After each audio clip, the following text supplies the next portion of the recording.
Hello guys. आप सभी लोगों का हमारे चैनल में स्वागत है। इंजॉय द शेयर मार्केट वाले चैनल को सब्सक्राइब करना ना भूलें। तो चलिए हम जो है आज निफ्टी को देखते हैं। निफ्टी हालांकि बहुत ही अच्छा मोमेंटम कर रही है और बहुत ही बेहतरीन ट्रेड भी इसमें था। तो चलिए इसको जो है हम बैक टेस्टिंग करेंगे। हालांकि अभी तो मार्केट चालू ही है, लेकिन जो मोमेंटम था हमने हमें ज़रूरत के अनुसार सारी मोमेंटम मिल चुकी हैं। तो देखते हैं, अब इसके आगे थोड़ा बैक टेस्टिंग करते हैं और समझने की कोशिश करेंगे मार्केट कैसा दिख रही है। तो सबसे पहले हम सपोर्ट और रेजिस्टेंस ऑप्शन चैन में ढूंढने का प्रयास करते हैं, उसके बाद ही कोई डिसीजंस लेते हैं कि हमको ट्रेड करना चाहिए या नहीं करना चाहिए। तो हम निफ्टी का बैक टेस्टिंग ऑप्शन चैन को स्किप करते हैं 10 सेकेंड और उसके बाद देखते हैं हमको इसमें क्या दिखाई दे रहा है।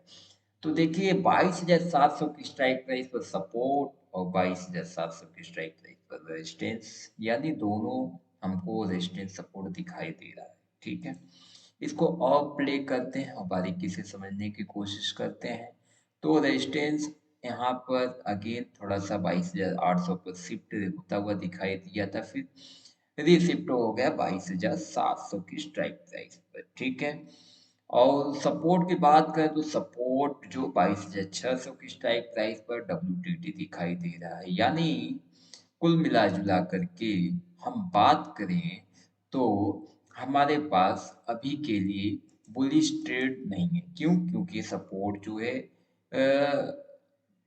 वीक है, कमजोर है। ठीक है, और रेजिस्टेंस देखिए कभी स्ट्रांग हो रहा है, कभी कमजोर हो रहा है। तो ये भी थोड़ा सा हमको कंफ्यूजन में डालता है।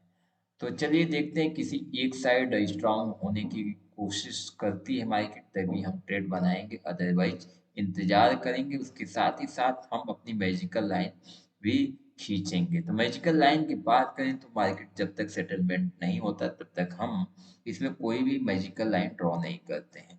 तो चलिए इसको केयरफुली देखते हैं। आप देखिए सपोर्ट रेजिस्टेंस स्ट्रॉन्ग अपने आप में बेहद स्ट्रॉन्ग है, यानी हम सपोर्ट से भी ट्रेड ले सकते हैं। तो सपोर्ट की बात करें तो जो सपोर्ट है करीब 9:21 की टाइमिंग है। उतने समय सपोर्ट से मार्केट रिवर्स होती हुई दिखाई दी थी। कहाँ पर?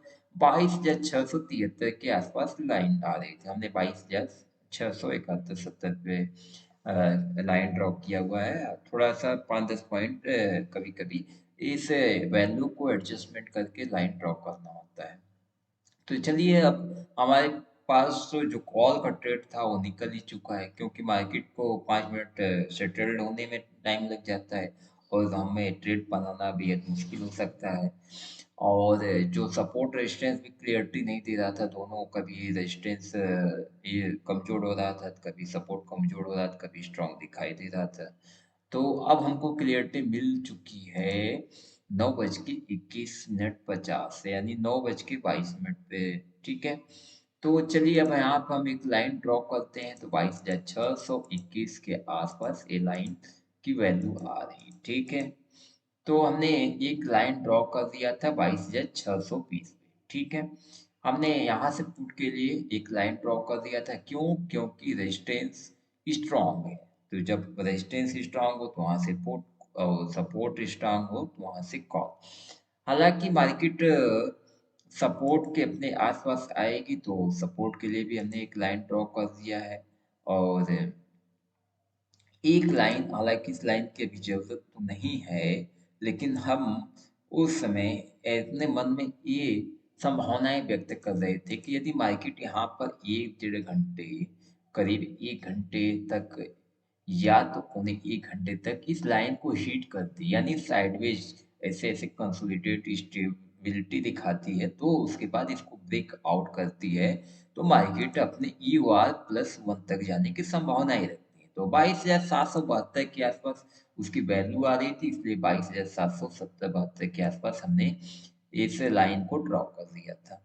चलिए अब यहाँ से हम जो है मार्केट को इंतजार करते हैं इस वैल्यू के आसपास जैसे ही आती है तो हम एक ट्रेड बनाते हैं। तो मार्केट आप देख पा रहे हैं धीरे धीरे हमको लगता है कि 9:25 के आसपास ये हाई लगाती है 22,718 का। ठीक है, और हम 5-10 पॉइंट इग्नोर करते हैं। उस समय हालांकि वैल्यू थोड़ी सी ज्यादा आ रही थी, 22,724-23 आ रही थी।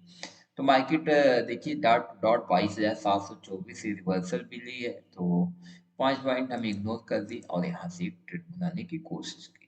ठीक है, उसके बाद यहाँ पर मार्केट में पुट का ट्रेड बन गया, इनिशिएट हो गया। उसके बाद ही यहाँ पर मार्केट धीरे धीरे मूवमेंट चलने लगा। अब हम इंतजार कर रहे हैं पुट के लिए कि पुट का ट्रेड हमको मिला। पहले टारगेट की बात करें तो पहला टारगेट हमारा सपोर्ट है 22,674। ठीक है, 22,671 उस समय वैल्यू आ रही थी। और इसके बाद 22,630। ठीक है, 22,629। तो इसकी वैल्यू 22,628। तो हमने 22,628 पर एक लाइन ड्रॉ करके रख दिया था EUS-1 तक। हालांकि आप सोच रहे होंगे सपोर्ट स्ट्रांग है तो इस लाइन का क्या काम। तो इस लाइन को खींचने का रीजन ये हो सकता है कि हम अपने संभावनाएं ये व्यक्त कर रहे थे। मार्केट पहली बार तो इस सपोर्ट पे हिट कर चुका है, तो दूसरी बार यदि हिट करता है तो रिस्की हो जाता है। तो यहाँ पर कॉल बनाते हैं तो रिस्की कॉल हो जाता है, यानी मार्केट इस लाइन के आसपास आता है तो हमको एवरेजिंग करना पड़ेगा 1 लाख और से। तो इसलिए यहाँ से अब कॉल में उतना इंटरेस्टेड नहीं थी। क्यों? क्योंकि जो वाई की बात करें तो वाई भी हमको कॉल साइड में सबसे ज्यादा दिखाई दे रही थी और धीरे धीरे 22,700 की स्ट्राइक प्राइस पर ऐसा लग रहा था शिफ्ट होने की कोशिश कर रही है। पुट साइड में बात करें तो वाई जो है स्टेबिलिटी यहाँ पर बनी हुई थी और ये वाई थोड़ा कम है, इसकी नंबर्स जो हैं वो कम दिख रहे थे। तो ठीक है, कोई दिक्कत वाली बात नहीं है। अब हम जो है धीरे धीरे अगले टारगेट के लिए हाथ बैठे थे। पहला टारगेट ये था सपोर्ट और सेकेंड टारगेट था EUS-1 तक। तो गाइस हम धीरे धीरे इंतजार कर रहे थे अपने ट्रेड का, जो पुट का ट्रेड था। और उसके बाद हालांकि ट्रेड का ये हमको इंतजार भी करना चाहिए, क्योंकि मार्केट में जो है हमेशा हर मोमेंटम पर ऐसा नहीं होता है कि हमेशा हर कंडीशन में सब कुछ आपको ट्रेड मिल जाए। तो ठीक है, इस रेजिस्टेंस के बाद मार्केट आती है और यहाँ से धीरे धीरे रिवर्स होती है। रिवर्स होने का मतलब है कि धीरे धीरे हमको इंतजार करना पड़ा कुछ टाइम तक। उसके बाद मार्केट बहुत तेजी के साथ फॉल देती है। कितने तेजी के साथ फॉल देती है कि हम सपोर्ट पर जो रिस्की लोग हैं ना, मुझे उम्मीद है कि वो लोग भी हिम्मत नहीं कर पाए होंगे यहाँ पर कॉल लेने की। उसके बाद यहाँ पर मार्केट गिरी अपने EUS-1 तक, जैसा कि हमने पहले ही लाइन ड्रॉ कर दिया था। उसकी वैल्यू यहाँ कहीं आ रही है 22,617 7-8 के आसपास आ रही थी। ठीक है, अभी इसकी वैल्यू थोड़ा ज्यादा आ रही है 22,620 को। 22,620 पे इसको एडजस्टमेंट कर देते हैं। तो यहाँ से अब जो है हम कॉल ले सकते थे। ठीक है, क्यों? क्योंकि सपोर्ट तो स्ट्रॉन्ग है। बस हमको ये बात का ख्याल रखना था कि मार्केट यहाँ पे आई जैसे ही, वहां से हमको एक कॉल का ट्रेड लेना था और एक कॉल सेफ माना जाता है। यदि सपोर्ट स्ट्रॉन्ग है तो EUS-1 तक जब मार्केट जाती तो सेफ कॉल माना जाता है। और वहां से पहला टारगेट इस लाइन का रहता है 22,668-70, जो इसकी वैल्यू आ रही थी EUS तक। ठीक है, तो फिर कॉल का ट्रेड एक इनिशिएट यहाँ पर हुआ। उसके बाद धीरे धीरे वो हालांकि पूरी टारगेट नहीं ले पाई, कुछ पॉइंट पहले से रिवर्स हो गई। उसके बाद मार्केट यहाँ से ये यदि एसएल आप ट्रेल करते रहे होंगे तो एसएल हिट हो गया होगा, हालांकि प्रॉफिट में ही हिट हुआ होगा। और उसके साथ ही साथ हमको कुछ इसमें वेरिस का माहौल पहले से दिखाई दे रहा था। जैसा कि हमने बताया था कि जो वाई है ऊपर दिखाई दे रही तो धीरे धीरे नीचे के साइड ड्रॉप डाउन होती है। और उसके बाद पुट साइड में देखें तो वाई जो है धीरे धीरे ये कम है, यानी 5.5 मिलियन है और इधर 6.5 मिलियन है। तो कॉल राइटर तो ऐसे ही हैवी दिखाई दे रहे हैं, पुट राइटर कमजोर दिखाई दे रहे हैं। तो ठीक है, फिर और ये जो वाई है, वाई डब्ल्यू टी टी भी है, तो इस केस में भी मार्केट नीचे जाने की संभावना ही रहती थी। तो मार्केट धीरे धीरे फिर अब आती है, तो यहाँ से अब पुट हमको बनाने के लिए क्या चाहिए था? पुट बनाने के लिए अब तो अ, हमको पुट इस तरीके से दिख सकता था। पुट की बात करें तो चलिए पहले एक और लाइन खींच देते हैं, मार्केट और नीचे जाने की कोशिश कर रही है। तो देखिए इस लाइन का ब्रेक डाउन होता है तो शायद मार्केट यहाँ तक जा सकती है। इसकी वैल्यू की बात करें तो 22,522 आ रहा है। ठीक है, 22,522 यहाँ तक। ठीक है, इसको चलने देते हैं, पहले अपने एनालिसिस पे ध्यान देते हैं। तो मार्केट धीरे धीरे अब ऊपर की साइड यहाँ पर कंसोलिडेटेड होती है करीब 1 घंटे तक, और फिर धीरे धीरे ऊपर जाने की कोशिश करने लगती है। ठीक है, और सपोर्ट की बात करें तो सपोर्ट में जो कॉल लिए थे वो कॉल का तो प्रॉफिट में सेल ही हिट हो गया था। फिर तो अगेन यहाँ से कॉल का ट्रेड इनिशिएट नहीं कर सकते थे। क्यों? क्योंकि ऐसा कंडीशंस को दिखाई दे रहा था शायद ये कंसोलिडेटेड है, और कॉल ले भी लिए होंगे तो कोई दिक्कत वाली बात नहीं थी, क्योंकि मार्केट को कम से कम इस लाइन के आसपास यानी कि अपने ईओएस तक जाना ही था, क्योंकि ईओएस -1 में थी। केवल इस बात का ख्याल रखना था कि यहाँ पर डब्ल्यू टी बी न हो, यानी कमजोर न हो ये सपोर्ट। यदि कमजोर हो गया तो फॉल आने के चांसेस हो सकते हैं, यानी बेयरिश मोमेंटम बन जाता है। तो ठीक है, अब हम पुट के लिए फिर से रेडी हो गए। हम कहें कि भैया 22,718 के आसपास मार्केट आए तो फिर से हम क्यों नहीं एक पुट बनाने की कोशिश करेंगे। ठीक है, तो मार्केट को फिर हम इंतजार करने लगे, और मार्केट धीरे धीरे फिर ऊपर की साइड जाती रही, हालांकि ऊपर जाती रही, और उसके साथ ही आप देख पा रहे होंगे जो नंबर्स हैं 22,600 की स्ट्राइक प्राइस पर वॉल्यूम की जनरेट होती हुई नजर आ रही थी। तो इस केस में कुल मिला जुला कर के कॉल का ट्रेड बेहद ही रिस्की था, कॉल का ट्रेड नहीं भी लेना चाहिए था, क्योंकि हमको बेयरिश मोमेंटम कई तरीके से दिखाई दे रहा था। एक राइटर्स को देख करके, दूसरा इस सपोर्ट को देख करके। और रेजिस्टेंस की बात करें तो रेजिस्टेंस कहीं भी वीकनेस नहीं नजर आ रहा था, रेजिस्टेंस स्ट्रॉन्ग था, इसलिए रेजिस्टेंस पर आसानी से हम ट्रेड इनिशिएट कर सकते थे। अब ये देखिए वीकनेस होता है, और ये वीकनेस का तकरीबन काफी टाइम तक चलते रहता है, और हम इंतजार कर रहे हैं अपने UOR+1 की। UOR+1 आए तो भैया हम ट्रेड बनाए, इसी आशा में हम इस लाइन के आसपास इंतजार कर रहे थे, जो कि हमने पहले से एक लाइन ड्रॉ कर दिया था, यानी इस रेजिस्टेंस से फिर वापस। लेकिन ये रेजिस्टेंस की बात करें तो रेजिस्टेंस भी सेकेंड टाइम हिट होता है तो रिस्की हो जाता है, इसलिए इसमें बात करें 22,775 से पुट का ट्रेड बनता है, और ये रिस्की हो जाता है यदि यहाँ पर ट्रेड करते हैं तो। लेकिन यहाँ पे रिस्की क्या ये समझिए सेफ ही हो गया था। क्यों? क्योंकि मार्केट ऊपर जाने का कोई चांस ही नहीं दिख रहा था, जितने राइटर्स हैं सब ड्रॉप डाउन हो रहे थे। ठीक है, अब चलिए और आगे समझने की कोशिश करते हैं। फिर धीरे धीरे ये तकरीबन 10 बजे WTV हो गया था, यानी रेजिस्टेंस सॉरी सपोर्ट जो है सपोर्ट कमजोर हो गया था 10 बजे, 10 बज के 5 10 मिनट पे। ठीक है, और एक परसेंटेज धीरे धीरे ये आ करके 89 और 90% पर स्टेबल हो गया है, यानी रुक गया, जैसे थम गया है, परसेंट नहीं बढ़ रहा था नहीं घट रहा था ज्यादा, थोड़ा थोड़ा एकदम अप डाउन इंक्रीज डिक्रीज हो रहा था। तो ऐसे केस में हमने अनुमान लगाया कि भैया अब तो लगता है फॉल आ सकता है 22,600 के स्ट्राइक प्राइस तक। लेकिन किस केस में? यदि ये सपोर्ट 22,600 पर शिफ्ट हो जाए तो।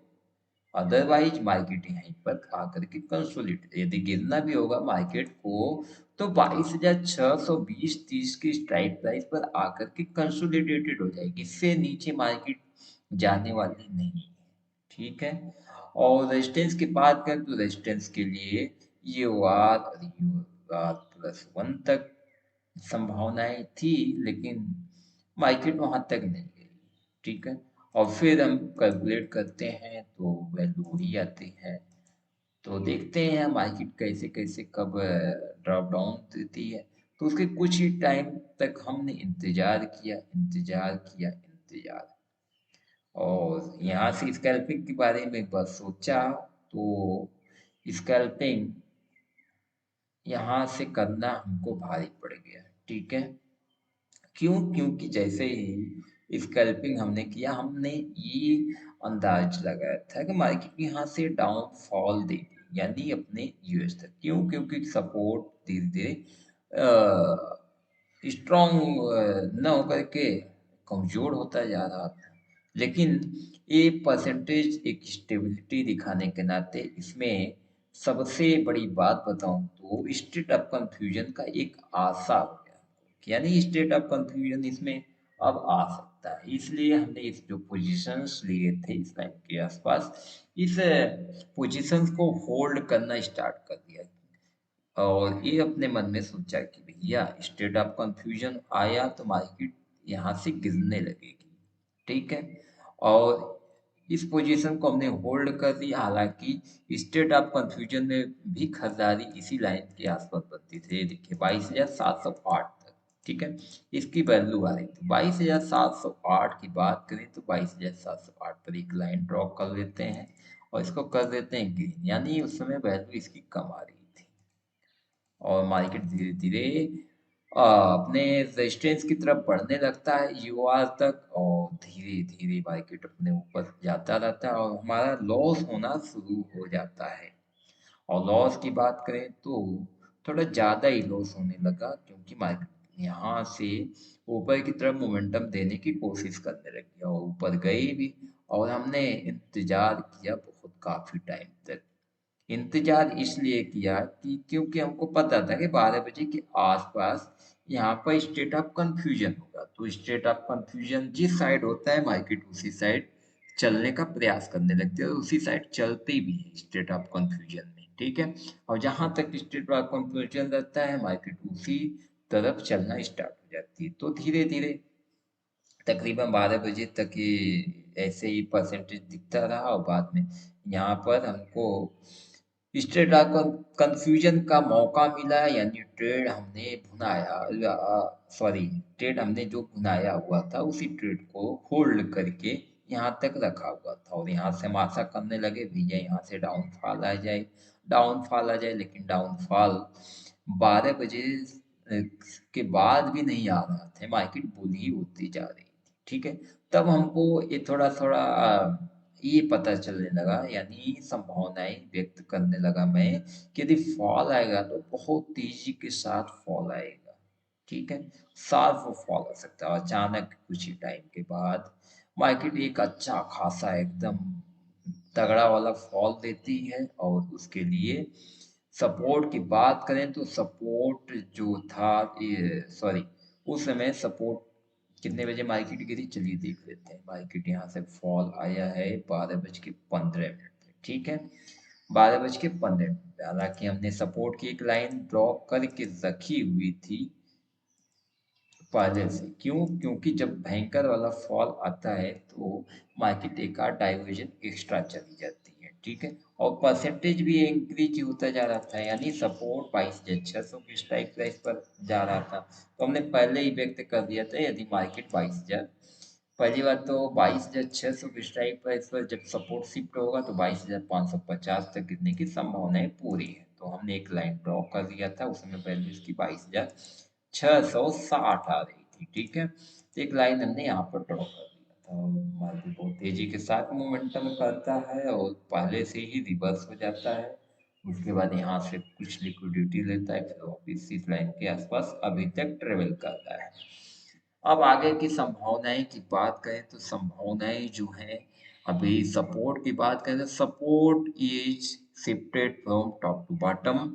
और इस केस में मार्केट एक डाइवर्जन एक्स्ट्रा जाने की कैपेसिटी रखता है। एक्स्ट्रा जाने की कैपेसिटी की बात करें तो ये सपोर्ट अभी शिफ्टिंग कंप्लीट नहीं कर पाया है। ठीक है, और तकरीबन ये अब देखिए 2 बजने को है। तो चलिए हम डायरेक्ट लाइव ऑप्शन चैन में चलते हैं और वहां से देखने का प्रयास करते हैं लाइव ऑप्शन चैन में। तो ये सपोर्ट जो है अभी धीरे धीरे शिफ्टिंग अपनी कंप्लीट करने की कोशिश कर रहा है, यानी ये शिफ्टिंग कंप्लीट जैसे ही हुई मार्केट का फॉल करीब 22,600 की स्ट्राइक प्राइस यानी न्यू ईओएस की जो एक्सटेंशन की वैल्यू है 22,550, यहाँ तक मार्केट गिर जाएगी। ठीक है, तो 22,550 पर हमने एक लाइन ड्रॉ कर दिया था, सॉरी, इससे एक डाइवर्जन एक्स्ट्रा फॉल आ जाएगा। ठीक है, 22,500 इसकी वैल्यू आ रही है। ठीक है, यदि सपोर्ट जो है शिफ्टिंग कंप्लीट करता है तो एक डाइवर्जन एक्स्ट्रा फॉल आने की संभावनाएं है। तो उस फॉल की बात करें तो 22,500 आ रहा है, तो चलिए हम क्यों न एक लाइन और ड्रॉ कर लेते हैं 22,500 के आसपास। ठीक है, ये अब हमारे लिए सपोर्ट की काम करेगी ये लाइन। किस केस में?